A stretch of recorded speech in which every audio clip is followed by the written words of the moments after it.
त्या दिवशी स्टेजवर मी होतो. तुम्ही सगळे लाईव्ह चेक करा. त्या दिवशी त्याच्या बाजूला मी बसलेलो होतो. समोर विभाग आयुक्त होते, दादा होते आणि मी माझं लाईव्ह पण चालू होतं. माझ्या लाईव्ह मध्ये सगळं आलेलं आहे. तो खाली असं विनवणी करतोय दादाला आणि दादा तिथं वर बसलेले. दलाल अभ्यासक नाही बरं का, म्हणजे याच्यासारखे हे जो हरामखोर याला काहीतरी 1500 रुपये तुकडा टाकलेला असेल. आणि जरांगे पाटील हे कोणाच्याच बापाचं ऐकत नाही. तू 4 ओळा काय सांगतो, मी तुला एक ओळी सांगतो. भलेही देऊ काशीची लंगोटी, नाठाळाची माती हाणू काठी.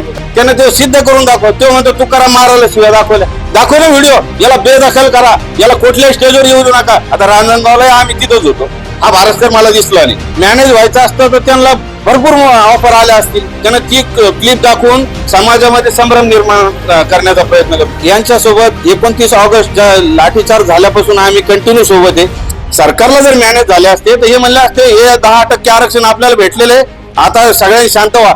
ना भूतो ना भविष्यात मराठी गेले ना मुंबईला. आणि 13 दिवस बसले त्या अन्न पाणी वाचून.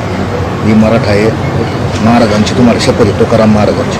तुकाराम महाराज, मी काय मुंबईहून आलो नाही, देऊन आलो. बारसकर महाराज आहे. माझ्या डोळ्यात पाणी येतो. माझ्या मराठ्याचे, तुमचं रक्त एक आहे. तुम्हाला पाणी प्यावं लागेल. तुकाराम महाराज तुम्हाला आदेश आहे. तुकाराम महाराजाचा, जगद्गुरू तुकाराम महाराज तुमच्यावानी 13 दिवस अन्न पाण्या वाचून बसले होते. माझा आवाज तुम्हाला अंतकरणातला दादा कळला असेल. आमची वारकऱ्याची, कीर्तनकाराची तळमळ तुम्ही समजून घ्या. तुकाराम महाराजांचा तुम्हाला आदेश आहे, तुम्ही पाणी प्या. हे आंदोलन हे चालूच राहणार आहे. आम्ही म्हणत नाही, जोपर्यंत मागं घेत नाही तोपर्यंत. बसा शांत, थोडं डोकं दुखायला लागलं माझा तिकडे. आला 15 दिवसातून एकदा लागला तुकाराम महाराजांचाही सांगायला. महाराज मी शांत व्हा, फक्त मी महाराजांचा निरोप कळतं मला. संत भिंत सगळे कळते, मानतो वा माझा. आता मी आमचे बांधव बोलताना बघितले त्या भारसकर विषयी नाही का. तर मी झाले 29 ऑगस्ट पासून जसं भाऊने सांगितलं की आम्ही सोबत आहे. तर तुम्ही बघत आहे की मनोजदादा जरांगे यांच्यासोबत 29 ऑगस्ट लाठीचार्ज झाल्यापासून आम्ही कंटिन्यू सोबत आहे. संपूर्ण 6-7 जे दौरे झाले त्या दौऱ्यामध्ये आम्ही त्यांच्यासोबत सावलीसारखं आहोत. आम्हाला कोण व्यक्ती संशयित वाटला आम्ही त्याच्यावर वास ठेवणार होतो. कोण त्यांच्यासोबत भेटतं, कोण येतं, आम्ही हे सगळं बघणारे होतो. हा भारसकर नाव मी काल युट्यूबला सर्च करून, कारण मला बऱ्याच जणांचे फोन आले भारसकर म्हणलं भारसकर कोण आहे म्हणून ते युट्यूबला नाव टाकलं तर ती एका कोणत्या तरी चॅनलला त्यांनी बाईट दिलेली आहे. आणि त्याचं असं म्हणणं आहे की मी प्रत्येक मिटिंगला होतो, मी असं ओळखतो तसं ओळखतो. एक ऑडिओ क्लिप त्यांनी दाखवली, त्याच्यात त्याचं ते उल्लेख असा आहे की मनोजदादा इथून कोणाला तरी बोलतेत की तिथं महाराज आहे ना तुमच्यासोबत. आता महाराज म्हणजे ते नारायणगडाचे महाराज असू शकते ना. यांनी म्हणजे विशिष्ट असं तो कोण भारसकर आहे त्याचं नाव तर नाहीच आहे. त्यानं ती क्लिप दाखवून समाजामध्ये संभ्रम निर्माण करण्याचा प्रयत्न करतो. मी त्याचे काही पॉईंट लिहून घेतले. आता तो म्हणतो की जरांगे पाटील मॅनेज झाले. मग मॅनेज झाले तर तू सिद्ध कर कसे झाले. बरोबर आहे, मॅनेज व्हायचं असतं तर त्यांना भरपूर ऑफर आल्या असतील, पण त्यांनी आजपर्यंत लढा चालू केला. बरं, तो म्हणतो वाशीला हे यांची बंद दाराआड मीटिंग झाली. पहिले रांजणगावला झाली, नंतर लोणावळ्याला झाली. आता रांजणगावला आम्ही तिथंच होतो. हा भारसकर मला दिसला नाही. लोणावळ्याला आम्ही सोबतच होतो. वाशीला आम्ही सोबत होतो. एपीएमसी मार्केटमध्ये वर 3ऱ्या मजल्यावर यांची मीटिंग झाली. मी माझ्या फेसबुक लाईव्हच्या माध्यमातून जे सुमंत भांगे आणि आपले विभागीय आयुक्त आर्दड साहेब आले होते, मी खाली होतो, मी माझ्या लाईव्ह मध्ये घेतलं. माझं लक्ष होतं. त्यानंतर जवळजवळ 30-40 पोलीसवाले आले. आम्हाला शंका ही वाटली की काहीतरी घातपात होण्याची शक्यता आहे. पण त्यांची होती मीटिंग. त्यांनी जो अध्यादेश आधी सूचना दी जायची होती ती दाखवायला आणली होती. तिथं आपले ज्येष्ठ वकील मंडळी होते, काही अभ्यासक होते. दलाल अभ्यासक नाही बरं का, म्हणजे याच्यासारखे हे जो हरामखोर याला काहीतरी 1500 रुपये तुकडा टाकलेला असेल किंवा याला काहीतरी जसं दादाने सांगितलं त्याच्यावर काहीतरी केसेस आहे तर त्या काढण्याचा काहीतरी प्रकार असेल म्हणून त्यांनी ते हे केलं. त्यांनी एक सिंगल फोटो दाखवा की त्यांनी विदर्भाच्या दौऱ्यात तो सोबत होता का, खानदेशच्या दौऱ्यात होता का, मुंबईच्या दौऱ्यात होता का, रायगडच्या दौऱ्यात. ह्या दौऱ्याचे त्यांनी फोटो दाखवा. त्याने एक फोटो दाखवला, मला हसू आलं. तो खाली असं विनवणी करतोय दादाला आणि दादा तिथं वर बसलेले. तो फोटो दाखवला. हे असे फोटो तर आमच्याकडे हजारो फोटो आहे आणि प्रत्येक माणूस येतो दादा त्यासोबत सेल्फी काढते. म्हणजे तो काय त्यांच्या जवळचा झाला का. आणि जरांगे पाटील हे कोणाच्याच बापाचं ऐकत नाही. जरी सगळ्यांचा गैरसमज असेल की आजूबाजूच्या लोकांचं ऐकतात तर ते एकमेव स्वतःच ऐकतात. त्यांना जी भूमिका घ्यायची तीच घेतात, त्या गोष्टीवर ठाम असतात. आता ते उदाहरणं देतो ते तुकाराम महाराजाचे. त्या दिवशी स्टेजवर मी होतो. तुम्ही सगळे लाईव्ह चेक करा. त्या दिवशी त्याच्या बाजूला मी बसलेलो होतो. समोर विभाग आयुक्त होते, दादा होते आणि मी माझं लाईव्ह पण चालू होतं. माझ्या लाईव्ह मध्ये सगळं आलेलं आहे. तो काय बोलत होता मी सांगतो. तो म्हणतो ना की तुकाराम महाराजला शिवाय दिला ना असं दिलं. अरे तुकाराम महाराजला आम्ही मानणार आहे. तू 4 ओव्या काय सांगतो, मी तुला 1 ओवी सांगतो. भलेही देऊ काशीची लंगोटी, नाठाळाची माती हानू काठी. आम्हाला हे बी येतं, पण त्या जरांगे पाटलांनी शांत राहायचं सांगितलेलं आहे. तो काय म्हणत होता माहिती का, सगळ्यांची इच्छा होती, लहान लहान पोरं म्हातारे सगळ्यांची इच्छा होती, मनोज दादा तुम्ही पाणी घ्या पाणी घ्या. तुम्ही सगळ्यांना घोषणा ऐकल्या असतील, दादा उपचार घ्या. तसं कोणाचंच ऐकत नव्हते, म्हणून हा स्टेजवर गेला. हा गेला तर कानात म्हणायला लागला, दादा मी तुकाराम महाराजचा वंशज आहे, नाही का, तुम्हाला तुकाराम महाराजचा आदेश आहे, तुम्ही पाणी घ्या. हे असं कानात बडबड करीत होता. त्याचा व्हिडिओ शूट केलं त्यांनी, मी ऐकायला होतो. त्यांनी 2-3दा रट्टा लावला. यांना राग आला की यार तुम्ही फोर्स का करताय, बरोबर आहे ना. तर मग ते म्हणले की ते तू कुठं होता इतके दिवस, आता काय मला सांगायला लागला पाणी प्यायचं, मी पाणी घेत नाही, ही भाषा वापरली. त्यानं ते सिद्ध करून दाखव. तो म्हणतो तुकाराम महाराजला शिव्या दाखव ना व्हिडिओ. मी होतो तिथं, मी सांगतो नाही दिले दादाने, तुकाराम महाराज विषयी बोललो नाही.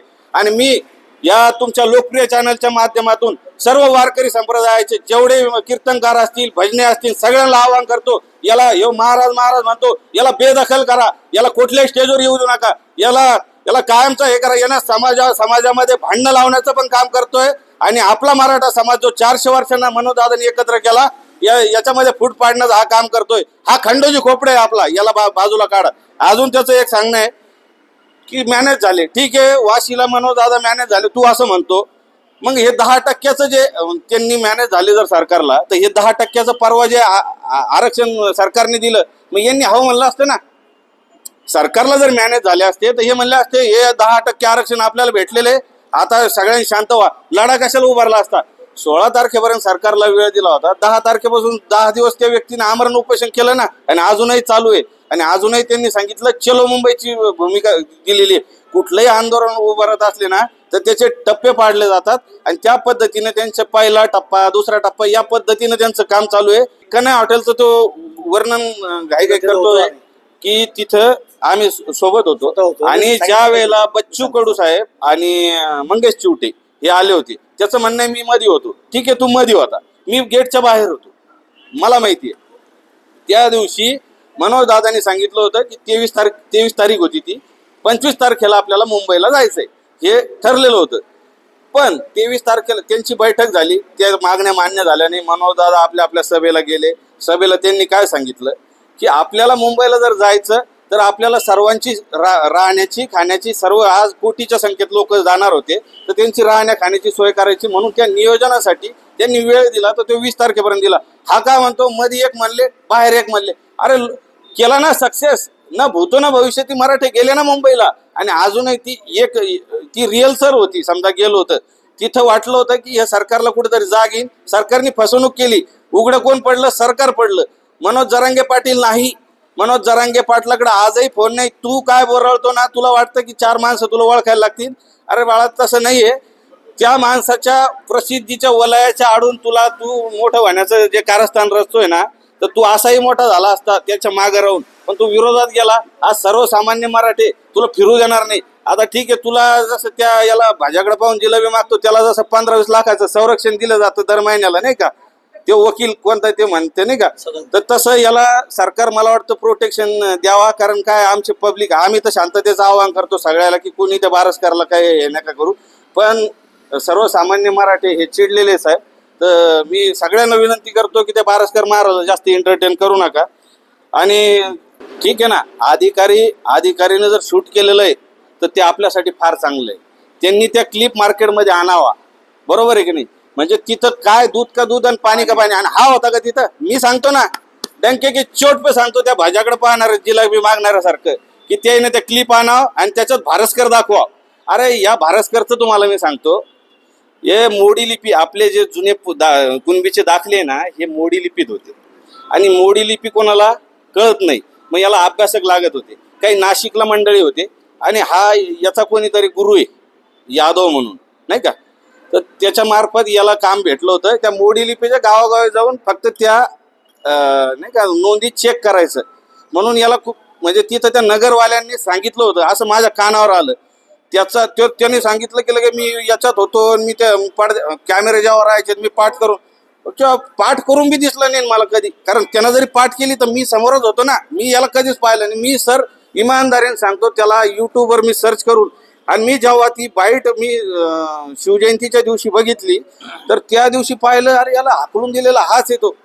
कारण त्याचं काय स्टंट चालू होता की मी यांचं आणि त्याच्या हातून जर पाणी पिलं असतं याला काय दाखवायचं होतं मी पाणी पाजलं नाही का.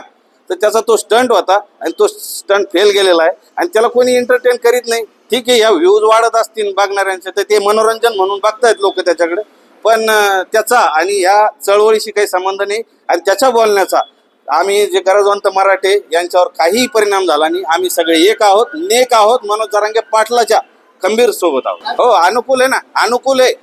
पण त्या व्यक्तीने तुम्हाला जसं सांगितलं ना की त्यांनी शांततेचा लढा उभारला आणि त्यांनी आम्हाला शांततेतच करायचं सांगितलं. कालही त्यांचा आदेश, हा काल जर त्यांचा आदेश तसा असता तर आम्ही आता थोडी आमची भूमिका बदललेली, आम्ही शांततेच्या मार्गाने पण रास्ता रोको करूनच दाखवणार. 24 तारखेला या सरकारला 100% घाम फुटणार. भले 3.5 घंट्याचा आमचा रास्ता रोको राहील, पण कोणीही ह्या रोडवरून त्या रोडवर जाऊ शकत नाही. आम्ही आमचे रस्ते अडवणार आमदार खासदार यांना. आणि अजून एक महत्वाचं आव्हान, तुम्ही आचारसंहिता लावण्याचं कुभांड रचत आहात. लावत असली तुम्ही निवडणुका पुढे टाका, आधी आरक्षण मग इलेक्शन, आमचा हा फंडा आहे. पण जर तुम्ही लावल्याही आचारसंहिता तर आम्ही आचारसंहितेचं पालन करणारे, आम्ही संविधानाला मानणारे, आम्ही आचारसंहिता मानू. पण जे प्रचार करायला येणार, ज्या गाड्या घेऊन येणार, आम्ही त्या प्रचार करणाऱ्याला अडवणार नाही. आम्ही त्यांच्या गाड्या जप्त करून घेणार आणि जोपर्यंत आरक्षण भेटत नाही त्या गाड्या वापस जाणार नाही. तर जेही लोक त्या गाड्या अवेलेबल करतील त्यांना सांगतो की तुम्ही कृपया करून आमच्या गावामध्ये प्रचाराला येऊ नका. तुम्हाला जोपर्यंत आरक्षण नाही तोपर्यंत आम्ही तुम्हाला प्रचार करू देणार नाही.